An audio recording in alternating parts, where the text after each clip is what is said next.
দর্শক, আপনি অনেক দূর থেকে ফোন করেছেন আমাদের, আমরা আপনার ইমোশনাল ব্যাপারটি বুঝতে পারছি। এটি শুধু আপনার না, আমাদের যত বিনিয়োগকারী রয়েছেন সবারই এ ধরনের একটি মতামত রয়েছেন। আমরা আশা করছি গভর্নমেন্ট খুব দ্রুতই যে প্রণোদনা প্যাকেজটি বাস্তবায়নের কথা বলছিলেন সেটি করবেন। আপনাকে আরেকটি ব্যাপার আমরা জানিয়ে রাখি যে প্রণোদনা প্যাকেজের বাস্তবায়নের কাজ চলছে, তবে এটি কিন্তু সময় সাপেক্ষ ব্যাপার। যখনই প্রণোদনা প্যাকেজটি দেওয়া হয়েছিল তখন কিন্তু বলে দেওয়া হয়েছিল স্বল্প মেয়াদী, মধ্যমেয়াদী, দীর্ঘমেয়াদী। স্বল্প মেয়াদী কাজগুলো শুরু করা হয়েছে। আপনি দেখেছেন যে গত কয়েকদিনের মধ্যেই কিন্তু যে বিশেষ স্কিম কমিটি সেটির কাজটি অলরেডি শুরু হয়ে গেছে, আর কয়েকদিনের মধ্যেই হয়তো এটিও সাকসেসফুল হতে যাচ্ছে।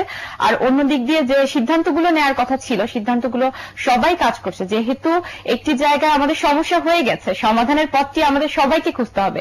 শুধুমাত্র একা কিন্তু সরকার আমাদের সাহায্য করতে পারবে না। আপনারা বিনিয়োগকারী যারা রয়েছেন আপনাদেরকেও এগিয়ে আসতে হবে। ধন্যবাদ আপনাকে ফোন করার জন্য। আমরা আলোচনায় চলে যাচ্ছি।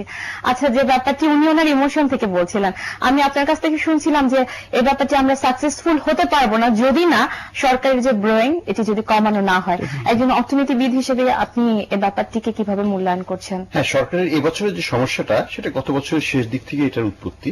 সেটা হচ্ছে সাবসিডি।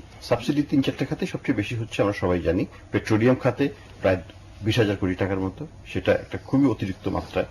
তারপরে যেটা হচ্ছে আমাদের কৃষি খাতে প্রায় 11,500 কোটি টাকা। আর 3 নম্বর নতুন যেটা যোগ হয়েছে সেটা হচ্ছে বিদ্যুৎ খাত। তারপরেও আরো অন্যান্য খাত আছে, রপ্তানি খাতে সাহায্য বাড়ানো হয়েছে। যাই হোক, সব মিলিয়ে যেটা হয়েছে যে বর্তমান অর্থ বছরে প্রায় 4 থেকে 4.5% মতো ভর্তুকি হতে যাচ্ছিল। তো যাই হোক, সরকার এই মধ্যবর্তীকালীন সময়ে কিছুটা প্রাইস অ্যাডজাস্টমেন্ট করে কিছুটা হলে এটাকে কমিয়ে আনার চেষ্টা করছে। কিন্তু আমার হলো যে সরকারের একটা নীতিমালা আছে, সেটা হচ্ছে বাজেট। বাজেটে যদি বলা থাকে যে আমার এই পরিমাণ আমি ঋণ গ্রহণ করব এবং এই পরিমাণ আমি আমার ওভারঅল ফিসক্যাল ডেফিসিটকে নামিয়ে আনবো, সেটা সরকারকে করা উচিত। সেটা যে মানে যেভাবেই হোক পলিসি অ্যাডজাস্টমেন্টের মাধ্যমে সেটা তাকে করতে হবে। সেটাকে যদি করতে না পারে তাহলে পরে বাংলাদেশ ব্যাংকের পক্ষে এই মুদ্রানীতিকে কোনোভাবে বাস্তবায়ন করা সম্ভব হবে না। আমরা প্রথম 6 মাস যেটা দেখেছি ফিসক্যাল ইয়ারে, যে প্রত্যেক মাসে 1,000 কোটি থেকে 1,200 কোটি টাকা শুধু ভর্তুকি দেওয়া হয়েছে শুধু পেট্রোলিয়ামের জন্য। এটা একটু কমেছে ইদানিং, কিন্তু এটাকে আরো কমিয়ে আনতে হবে হয়তো। তো সরকারই জানেন বাস্তবিক পক্ষে তারা কত দূর এগিয়েছেন পুরোপুরি ভাবে। কিন্তু আমি বলবো যে আপনারা আবার একটু হিসাবটা ভালো করে করুন, এমন ভাবে করুন যাতে এটাকে সত্যিকার ভাবে একটা বাস্তব লেভেলে আমরা যেটাকে বলি সহনশীল পর্যায়ে নিয়ে আসতে পারি from fiscal point of view. আচ্ছা, যে আমাদের এই পুরো প্রণোদনা প্যাকেজটি নিয়ে অনেক বেশি কাজ করেছেন এবং একটি সাকসেসফুল প্রণোদনা প্যাকেজ আমাদের সামনে তুলে ধরেছেন এবং সাধারণ জনগণ যারা এই প্রণোদনা প্যাকেজটির জন্য গত 6 মাস অপেক্ষা করেছেন যে নতুন একটি প্রণোদনা, নতুন একটি মনিটরি পলিসি আসবে, মনিটরি পলিসিতে হয়তো আরো নতুন কিছু আসবে, সেই মনিটরি পলিসিটা আমরা বৃহস্পতিবার দিন হাতে পেয়েছি এবং এটি নিয়ে যিনি কাজ করেছেন তিনি হচ্ছেন গিয়ে আপনারা সবাই তাকে চিনেন এবং তিনি হচ্ছেন আল্লাহ মালিক কাজিমি, বাংলাদেশ ব্যাংকের প্রাক্তন ডেপুটি গভর্নর এবং সিনিয়র কনসালটেন্ট। আমরা কথা বলছি তার সাথে। স্যার, আপনাকে শুরুতেই সালাম জানাচ্ছি। আসসালামু আলাইকুম। স্যার, আপনি তো আমাদের আলোচনা শুনছিলেন এবং আমরা পুরো যে মনিটরি পলিসিটা করা হলো সেটি নিয়ে আলোচনা করছিলাম। সেখান থেকে আমাদের সাথে দুজন অতিথি রয়েছেন, একজন হচ্ছেন ডক্টর সাদেক আহমেদ এবং ডক্টর আহসান মনসুর। ওনাদের সাথে আলোচনায় যে ব্যাপারটি এই মুহূর্তে আমাদের সামনে এসে দাঁড়িয়েছে সেটি হচ্ছে যে চলতি অর্থ বছরে যে সরকারি ব্রোয়িং এটি কমানোর জন্য বলা হয়েছে এবং এটি যদি না কমানো হয় তাহলে সাকসেসফুল হতে পারবে না। এই যে আপনি 6 মাসের জন্য যে মনিটরি পলিসিটা ঘোষণা করা হয়েছে, স্যার আপনি যদি একটু আমাদেরকে বলতেন যে ওভারঅল যে পলিসিটা ঘোষণা করা হয়েছে, যে মুদ্রানীতিটা ঘোষণা করা হয়েছে এটি নিয়ে। হ্যালো। জি স্যার। জি, তো এটা তো আপনি বললেনই যে সরকারের বরোয়িংটা কমানো, এটা তো একটা গুরুত্বপূর্ণ দিক এটার।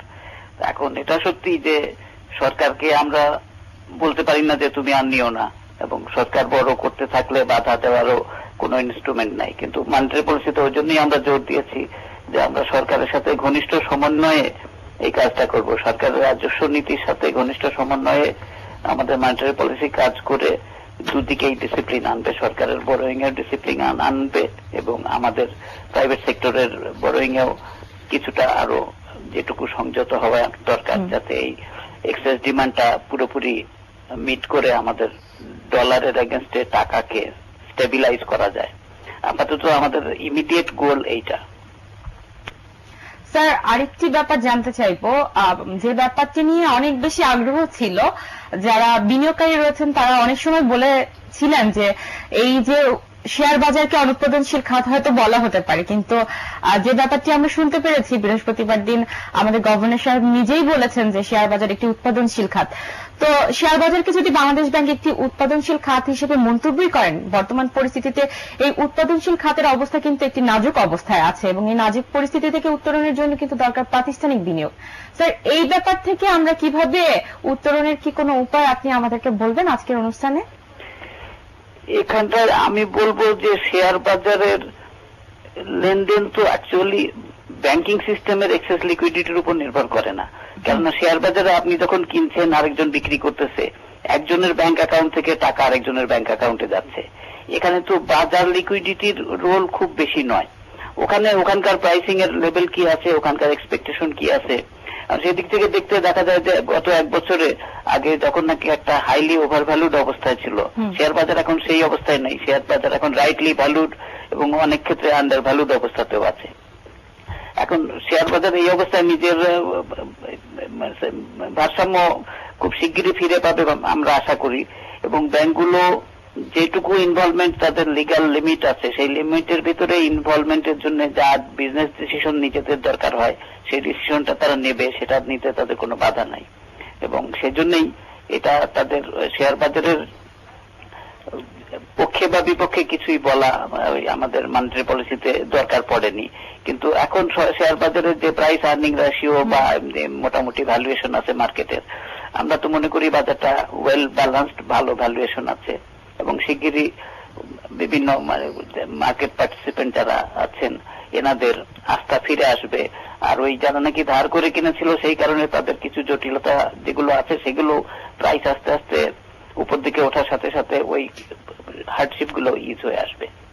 স্যার, আরেকটি ব্যাপার, এই পলিসি যে মনিটারি পলিসিটা ঘোষণা করা হলো, এখান থেকে কিন্তু আরেকটি ব্যাপার আপনাদের কাছ থেকে আমরা পেলাম যে পুঁজিবাজারের জন্য কিন্তু আপনারা সাহায্য করছেন, কারণ এটিকে আপনার উৎপাদনশীল খাত হিসেবে সাধারণ মানুষের কাছে তুলে ধরেছেন।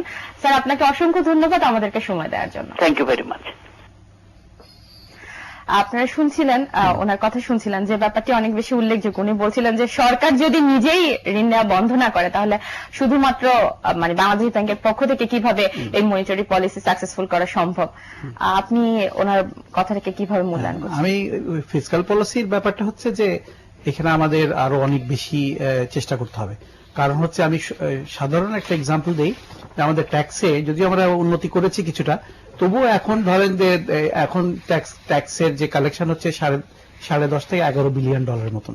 সেখানে আপনার যদি 4 বিলিয়ন ডলার যে সাবসিডিতে চলে যায়, তাহলে ধরেন 35 থেকে 40% যদি চলে যায়, তা আমাদের গভর্নমেন্টের কাছে কোনো স্কোপ থাকে না অন্য কোনো জায়গায় এক্সপেন্ডিচার করার। তখন অন্য খরচা করতে হলে তখন বড় করতে হয়।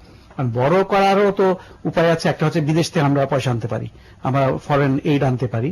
তো এই ফরেন এইডের যে স্ট্র্যাটেজি ছিল ফরেন রিসোর্সে, সেটাও এবার সাকসেসফুল হয় নাই। আমরা আপনার যে আমাদের বাইরে থেকে যেসব ঋণ আসার কথা ছিল আরো যেটা পয়সা আনার কথা ছিল সেটা আসে নাই, যার ফলে এই বাংলাদেশ ব্যাংকের উপর সেটা পড়েছে। তো গভর্নমেন্টও আমার মনে হয় যে সচেতন, তারা বুঝেছে। এবং কাজী সাহেব যেটা কথাটা বলছেন যে সরকার আর ট্রেজারি আর আমাদের সেন্ট্রাল ব্যাংক একসঙ্গে কাজ করতে হবে। এটা আলাদা ইনস্টিটিউশন না, এটা একই ইনস্টিটিউশনে একটা কোঅর্ডিনেটেড ওয়েতে যেটা কাজ করতে হবে। সেই কোঅর্ডিনেশনটাকে সাকসেসফুল করতে হলে যেটা করতে হবে ফিসক্যাল পলিসির উপরে, এখন আগে মনিটারি পলিসির প্রবলেমগুলো ছিল গত 2 বছর, এটা এবার প্রবলেমটা চলে গেছে এখন আপনার ট্রেজারিতে। তো সেই জন্য মনিটারি পলিসি কারেকশনটা হয়েছে আমি মনে করি এই নতুন মনিটারি পলিসির যে অ্যানাউন্সমেন্টের সাথে। এখন এটাকে সাপোর্ট করার জন্য ফিসক্যাল পলিসি কারেকশন থাকবে। ফিসক্যাল পলিসির বেশ কিছু অপশন আছে, ট্যাক্স আপনার কালেকশন বাড়ানো যেতে পারে, যেটা প্রচেষ্টা চলছে, এটাকে আরো স্ট্রেংথেন করা যেতে পারে। তারপরে আপনার এই সাবসিডি, আমি বলছি না যে সাবসিডি জিরো হবে, তা বলছি না, কিন্তু $4 বিলিয়ন যেখানে আপনার 10.5-11 বিলিয়ন ডলার ট্যাক্স, এটা অতিরিক্ত। এটাকে যেভাবেই হোক এটা কমিয়ে আনতে হবে। এবং তারপরে আরো যেটা করা যেতে পারে, কিছুটা ফ্লেক্সিবিলিটি আনার জন্য আমরা ফরেন বোরোইংটাকে আমরা বাড়াতে পারি, লোন নিতে পারি, আমরা এড মোবিলাইজেশন করতে পারি, ডাইরেক্ট ফরেন বোরোইং থেকেও করতে পারি। এই কোঅর্ডিনেটেড যদি পলিসি হয়, ট্যাক্স এক্সপেন্ডিচার